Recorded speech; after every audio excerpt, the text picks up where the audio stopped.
morning, everyone. Thank you very much. So let's give our Diamond Vista Helen a round of applause.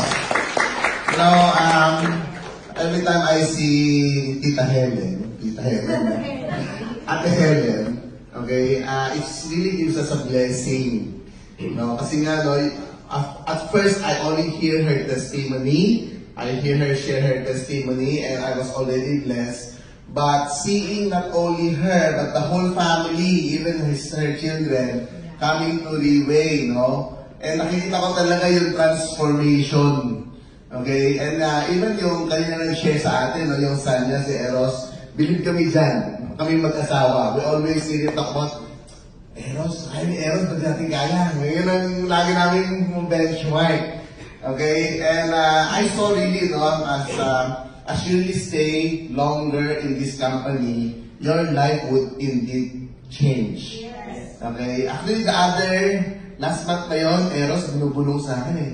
Pastor, nagkakasal ka pa ba? Sabi ko, naku, may balak ko magpakasal. Okay? Kaya lang sabi ko sa kanya, hindi na rin yun yung license ko. But anyway, let me introduce again myself. I'm Larry Deson. I'm a pastor. I'm a full-time pastor. I'm still a pastor. Okay? I'm also a school administrator. So, the first time I met you, I was still a principal.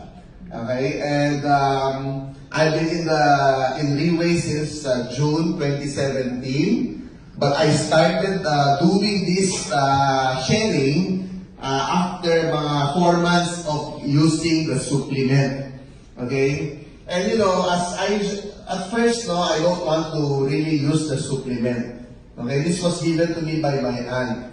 Then I asked my wife, no, sabi ko nga, ay, ako, gawa mo ng paraan para mas solid ko kay tita kasi na naman, supplement na naman yan. Okay? And it was my wife who forced me to take the supplement. Kaya palakpakan po natin, no, yung aking may bahay. Ang Diamond Vista Resort. Okay? And so, you know, as a pastor, we are all stressed out. Actually, wala naman kaming day off eh, lalo na pag-principal ka.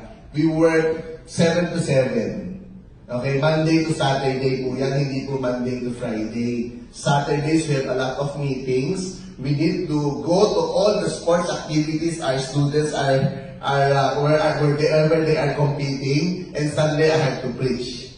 Okay, so tuloy-tuloy po yun. So it was still an exhausting experience, no? But it was also a very fulfilling work because this is ministry and this is for the Lord. Okay? And so really, I really benefited a lot from this product. So I'm going to share yung side na yun. Okay? I'll share to you why am I here today. And so, this journey started I benefited from the product. So it's very important nga na you should start taking. Hindi pwede puro sharing and you're not taking. Okay? Because you need to experience it. Okay? And you need to really have a healthy lifestyle because this is one of our core values. Now, afterwards, we don't want to share. Okay? Sabi namin hanggang dito na lang tayo benefiting from the product. But it was one of my trip in San Pablo. I was to preach there. Then I had not gone there for more than a quarter or 3 months. Then one of the church elder came to me. Sabi niya, Pastor, ang laki ng binata mo. What's happening to you? Okay? Sabi nga niya, is that the result of getting married? Because we just got married. Actually, I just got married with my wife during that time. Mga 1 year pa lang kami mag-asawa. Yan, no? Mga 1 year pa lang kami mag-asawa ng time na yun. And sabi ko, yeah. And also, I'm also taking this. Okay? So sabi niya, without asking what is it. Okay? Sabi niya, ay, mukhang maganda nga yan kasi bumata ka. So magkano? So after that, she wrote a check, asked me to buy for her. Sabi ko, ay, I'm not selling. You go to, mag-isa pumunta dun sa MOA. So tutulukan kami ng check, kaya tagal namin nagtulakan. So afterwards, sabi ko, sige na nga, ibilin na kita. So I bought 1 set for her. So that's my first time na may bumili without even presentation. She didn't even ask how to eat, how to take, and what are the ingredients. Basta she know that it's effective. Kasi nga, bumata ako. Okay? Without asking na, nawala pala yung back pain ko, yung heart ko, nag-improve it yung back. After 2 weeks, again, no, she called me, no, and told me about all the good news, the effect on her. And she asked me to go back to San Pablo to talk about the product. So at first, we thought that we're just gonna share the product to her. Yung pala lahat ng tao, nandiyan na. Okay? And immediately, that time, when we presented, she immediately bought 8 sets. Okay? She alone. And just to give to her friends and relatives. Now, from there, I still don't want to share. I still don't want to share. I just want to be honest with you. Because it's always a stigma. Tama ba? Ay, pastor nagbebenta. Ay, pastor nagre-negosyo. It's always that, no, that we're very careful with our name. Tama po ba? Yes. Okay, and so, as we continue just normally doing the ministry, I really observe that 8 out of 10 people who come to ask me to pray for them is always about health issue. Okay? From the beginning, I don't want to share. Okay? But still, my life principle called my attention. Actually, that was the turning point. No, my life principle. One of my life principle is the quotation given by Billy Graham. Sabi niya lagi, when wealth is lost, nothing is lost. When health is lost, something is lost. But when character is lost, everything is lost. When I was in this school, since recently minimemorize na namin, ako nitong principle namin, you will not graduate without memorizing this principle and applying it in your life. And so, because of that, it called my attention that these people you are ministering, hindi lang pwede puro prayer. You do something. You experience something good, it's time for me to share to them. And so, it was really a struggle with me and my wife. So we really prayed hard about it. Okay, when we prayed hard about it until we got a message, a go signal coming from our daily devotion. Go, do it. And so that's the time we really started. At first, we were still very shy to talk about it. Okay, but by the grace of God, continue. As we start sharing, we saw more and more people benefiting. And those people who we have shared, meron ng mga prostate cancer na gumaling, meron ng colorectal cancer na gumaling, may Parkinson's na gumaling. Okay? During that time, we were so happy because they were also happy. Okay? And so, we started this journey, me and my wife, we thought na, let's do this. Let's do this. Let's use this as an advocacy. Okay? That's why I like the company so much because this company is culture-centered. Alam niyo mo yung culture? Okay? And you will see really the culture in the people who are here beside you who are wearing the back. Okay? Kung alam niyo yung culture na yun yung right thinking. Kung minsan nga sabi ko mas okay pa nga ito sa simbahan eh. Kasi maraming nega sa loob ng simbahan. Tama po ba? Yes. Pero dito, it will force you to think what is right. To always think what is positive. Bawal ang nega dito eh. Second, yung culture natin, yun ang pinakagusto ko, no? Yung healthy lifestyle. Okay, you need to take the product to make sure that you are healthy. Okay, so the company really takes care of our health. Third, yung nakikita kong social skills. Nakikita ko marami dito, no, when they were first time when they were coming up, sobrang, they don't know how to really speak. Okay, they're stuttering. Okay, but right now, wow! Okay, sabi ko lagi sa wife ko, the other GOTC I was sharing I'm so pressured. You know why? I've been a pastor for how many, more than a decade already, almost 2 decades already. Okay? And I cannot preach without notes. Sobra akong stress. Pag walang notes, nagpapanik ako. Kaya nga yung GOTC, nakita niyo, diba? Yung kamay ko puno ng notes. Kasi ako ng notes. Okay? And yet here, they really train you. As long as you come and give yourself that opportunity, you would be trained and you become a good speaker and you would become a good advocate. Then eloquence will just come into your mouth. Okay, just keep on listening. And that is what is right now also my struggle. Okay? Because kahit sa Sunday, until now, when I preach, I need notes. Okay? And so that one is still changing me. And that is one thing that I appreciate. So coming here, you will really change. Another core value na nakita ko dito na maganda, okay, is your spiritual growth. Sabi ko nga you know, in our needs, hierarchy of needs in the edu, the last is spirituality actually. Okay? It's the time when you would want to contribute. You know, before as a pastor, yeah, we do earn because we are given salary, but salary is always just enough. Okay? You cannot just give money to people or to whenever you like it or whenever there is still a need. Diba? There's always sacrificial giving, especially coming from the pastor. But through here, we were able to, we were able to give generously. Okay? Without even thinking. Okay? Kaya nga sabi ko lagi, if you can give it away, if you can earn it, you can give it away. Tama po ba? Okay? That's why I always ask my parents, never give your children inheritance. Because if you give them inheritance, they would just be stingy. Magiging kuripot. Because they do not know how to earn it back.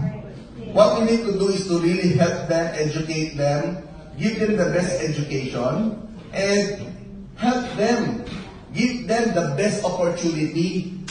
And those opportunities are your linkages. Okay? And you know what? I would really tell you, ngayon, you ask yourself, yung mga leaders na nandito na, yung mga may star. Can you give? Can you give freely? Can you give generously? Why? Because you know how to earn it back. Tama po ba? Yes. Okay? So those are really transformations that you would encounter here in Liway. But of course, the last value that's important is about financial freedom. Okay? Kaya like ko sinasabi, this is siguro, I like to share this also to you as a warning. Okay? This company is so good, your problem is really money. Before you come in here, your problem is money. But now you're here, your problem is also money. Ay, ano ba yan? Ano sasabi itong pastor na to? Remember, you are being trained as a leader. And the three major pitfalls of a leader, alam niyo po ba, Number one is power. Yes. Power is also money. When you have money, you have power. Diba? Sabi nga nila, dati, aping-aping ka, ngayon pwede ka naman ang pagod sa lapi. Diba? And power is money, you need to be careful. Because that can be your downfall. Second is fame. The company is also providing so much fame to people. When you come up on stage, everybody immediately would acknowledge you, everybody will know you. Diba? So immediately, there's also fame. And you will see a lot of young people today, when they reach the pinnacle of their career or their fame, what do? They do drugs. Because they're lost. They do not know what to do next. And so fame is also a trap. Okay? Third is also sex. Siyempre, if you have money, you have the power, you have the fame, of course, siyempre, you do a lot of extracurricular activity. And that is something that do really happen.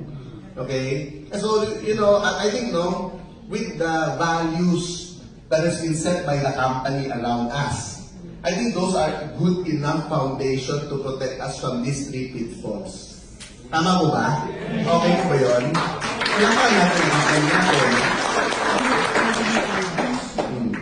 So you will see, the family values actually is being developed. That's why nakita nakakatuwa, if you would really come, sabi nga nila, there's no other secret but to come here Monday, Thursday. And when, upon coming here lang, you would be encouraged because you will see families being gathered together by this company. All the whole family doing the business together. Husband and wife, children, malae, nandito na lahat. Okay? It's becoming a family dynasty. Palakihan ng pamilya dito, so dapat paramihan ng anak. Alam mo ba? So, yung life principle ko, nakita ko nandito sa company. When I started my own school, there's a church who hired me to start a school from scratch. Okay? And we really started this school with values.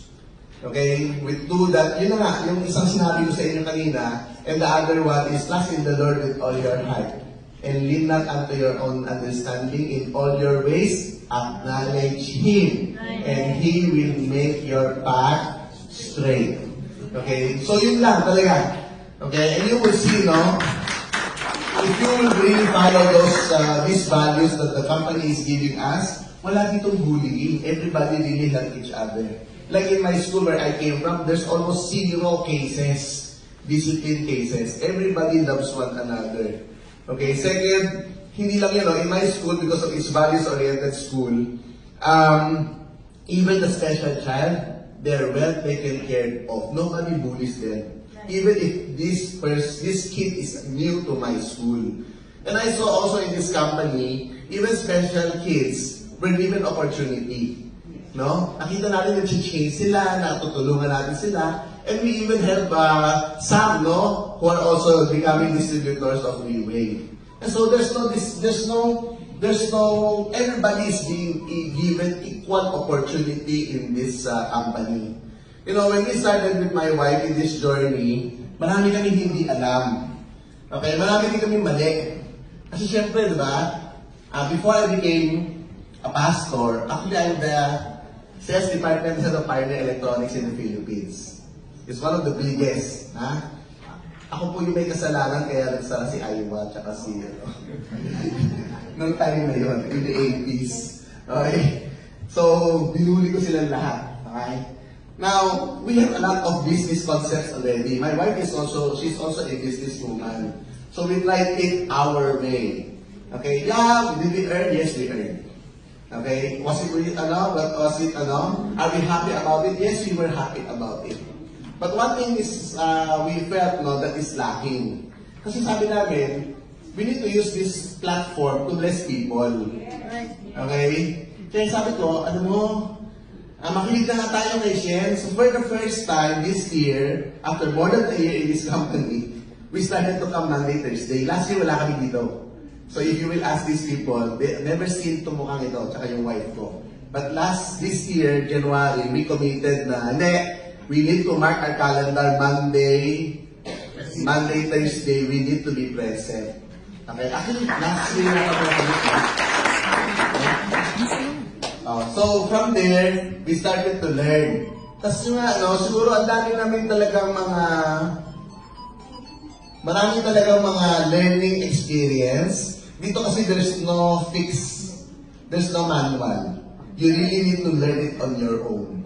Okay? Kami din alam mo, we struggled nung sayo, tagal na natin pupunta rito. Every time we're coming here, ba't tayong dalawa lang? Okay? Ba't sila ate, dahil tao, marami. Kumpul-kumpul, sige, kumpul-kumpul din. Kami dalawa lang. Ha? Sayo talagang dynamic duo tayo, ha? Okay, then that's with the time also we learn na we need to really help, and educate and train. Okay, so right now actually we have already shifted. Okay, because we learned also na it's important. It's not about selling, but it's about sharing and training your people how to do it right. Okay? So since you're already coming here every 3 p.m., you come here on time and learn. Okay? And how to do it right is, you coming into this company never asks you to sell. But you share. When you start to share to people, then you start to help them do it also right, to share to others. So it's not about selling, but it's about mentoring. So if you're willing to teach your people, then that's the time that you will multiply. Sabi ko, ito yata yung maliit ng ng church sa small group ministry, kaya hindi sila lumalaki kasi nga yung discipleship hanggang dun na lang. Diba? 10 years na, kayo pa rin magkakasama, diba? Nagpapalitan na ng mukha. Okay? Pero dito dapat, in this platform, it's also like a discipleship ministry. We need to push and really get new people in. Okay? And because when we get these people in, their lives will also be changed. Just as how our lives be changed. So I think very important, yung dalawang mindset that was taught to us by Dr. Lee Boon Hong. Number one, it's about the right thinking. Okay? Do it always right, no? Sabi nga niya, when we do it right, it has to be yung two mindset, yung long term, you always need to be here long term. Okay? Dapat you need to see, you look far. Dito kasi sa company na to, if you do it right, matirang matibay. Okay? Because the arrow of income always goes up. And it doesn't go down. Okay? Remember, when you're employed or when you're doing yung self-employed work. For example, magbenta ka ng insurance, nag-aana ka, self-employed work ang tawag doon. Meron ka sarili mong kiosk or negosyo. Okay? The arrows goes up and down. Tama po ba? Ibig sabihin, kung minsan may kita, kung minsan wala. Okay? But here, there's no lugi. The arrow always goes points up. Okay? Pero, yun na nga, no? Sabi nga niya, kahit na gano'n ka makatamad, okay, kikita ka pa din in this company. Sabi nga niya just recruit only one person per year. Ha? Pero sabi niya, bububugin ka daw niya pag isang tao lang kaya mo i-recruit sa isang taon. Pero in the span of 10 years, you will still have 1,000 people. Yes. Tama ba? Yes. If you just continue duplicating. So that's the second. So the first is long-term thinking dapat. Second is duplication ang ating mind. How do I duplicate myself? How do I help this person do what I'm doing? Kaya nga to, dito si Lloyd, meron na ako dito, ha? Ito, tinutulak ko pa dahil kumakagay ko, magkita ka. Kaya ito, dapat makapagagawa ka kay Vincent ng mic. Diba? Sabi ko, yung mga sasabi ko. So, ganun din. If you're already here, it's true. This is what the company is telling you. You just follow those simple principles. You're asked to hold this mic, hold it. If you did have the opportunity to come up and speak, speak. If you need to volunteer, do volunteer. Because when you do all of those things, talaga, your social skills will change. And when your social skills change, you will hit your star. Yes. Right? So, I hope that you learned something for today, for my sharing. Really, no? This is the right company. And I hope you would see how we have seen it, that it could also be the right company for you. Maraming salamat.